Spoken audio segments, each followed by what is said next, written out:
नमस्ते दोस्तों, मेरे चैनल हिंदी कक्षा में आप सभी का फिर से स्वागत है। इस वीडियो में हम सोरठा छंद की परिभाषा उदाहरण सहित सीखेंगे, तो आप वीडियो को पूरा देखिए। आपने यदि अब तक चैनल को सब्सक्राइब ना किया हो तो चैनल को सब्सक्राइब कर दीजिए। आइए शुरू करते हैं। सोरठा छंद, सोरठा छंद किसे कहते हैं, इसकी हम परिभाषा के द्वारा हम सीखेंगे। तो सोरठा की परिभाषा हम पढ़ेंगे। सोरठा एक अर्ध सममात्रिक छंद है। यह दोहे का उल्टा यानी विलोम छंद है। दोहे की तरह इसमें भी कुल 4 चरण होते हैं। इसके पहले और तीसरे चरण में 11-11 मात्राएं तथा दूसरे और चौथे चरण में 13-13 मात्राएं होती हैं। इसके विषम चरणों के अंत में एक गुरु, ये चिन्ह है गुरु का, और एक लघु मात्रा का होना आवश्यक है। ठीक है, तो ये जो चिन्ह है इसके द्वारा हम एक गुरु यानी दीर्घ और लघु यानी ये वन का चिन्ह है, जो इससे हम दर्शाते हैं। और विषम चरण क्या कहलाते हैं, पहला और तीसरा। ये पहले और तीसरे चरण को विषम चरण कहते हैं। ठीक है, तो हम पहले उसका उदाहरण लिखेंगे। उदाहरण से आपको क्लियर हो जाएगा, अच्छे समझ में आएगा। रहीमन, ये पंक्तियां हैं उदाहरण के लिए।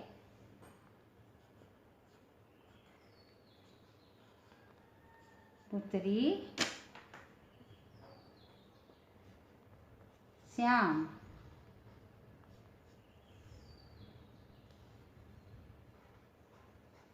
मनहु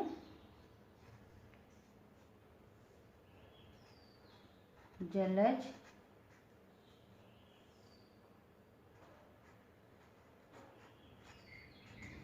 मधुकर लसे। ये एक पंक्ति है। ठीक है, ये पहला चरण है। ये कॉमा के पहले जो लिखा हुआ है वो पहला चरण है, ये दूसरा चरण है।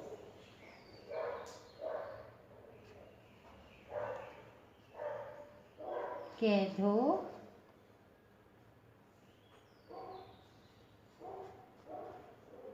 सालिग राम,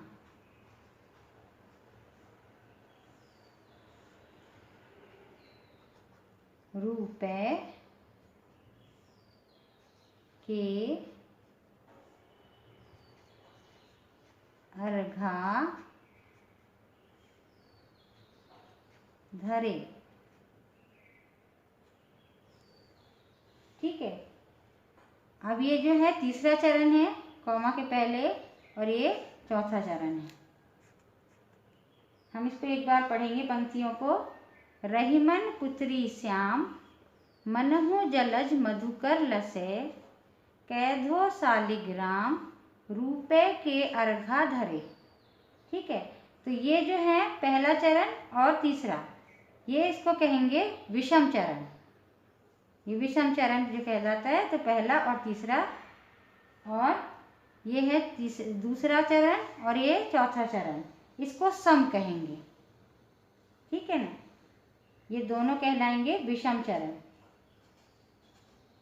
विषम चरण है ना,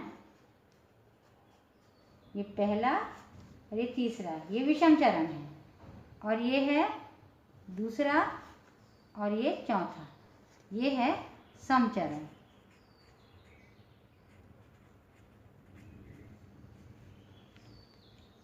ठीक है, अब हम इसकी मात्राएं लिखेंगे।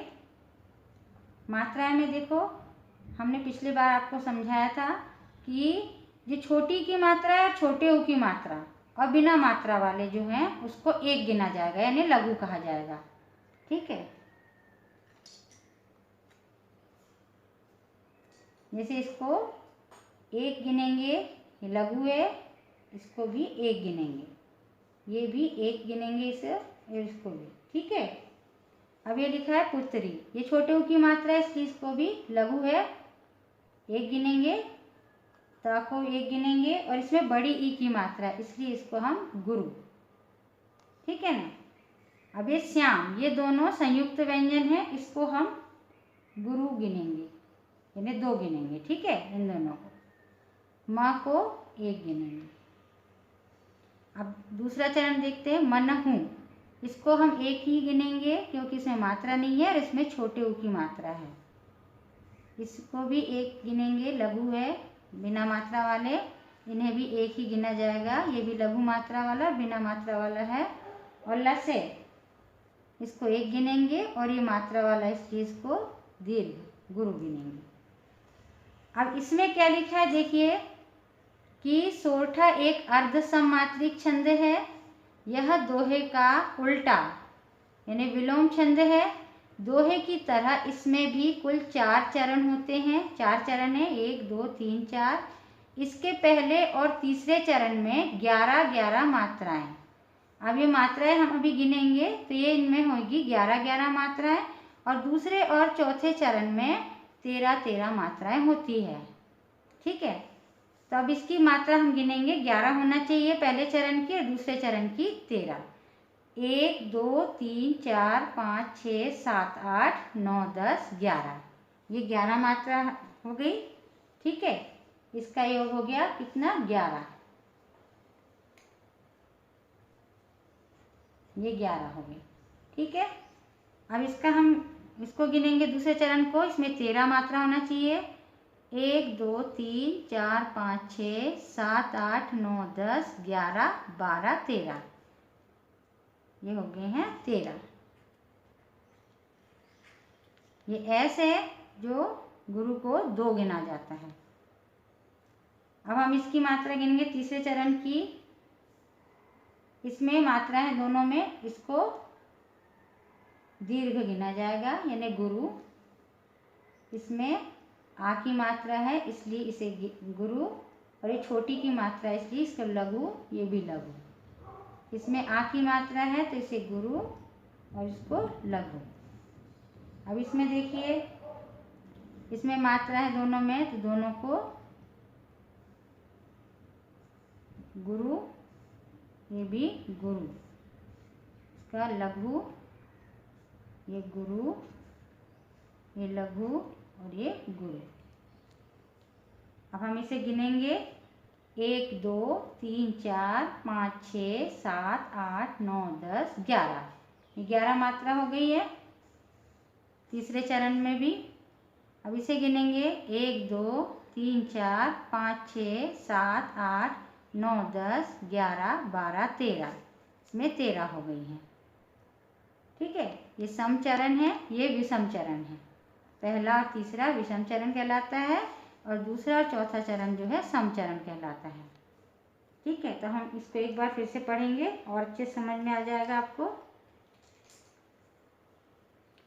सोरठा एक अर्ध सममात्रिक छंद है, यह दोहे का उल्टा यानी दोहे में जैसा है उसका उल्टा विलोम छंद है।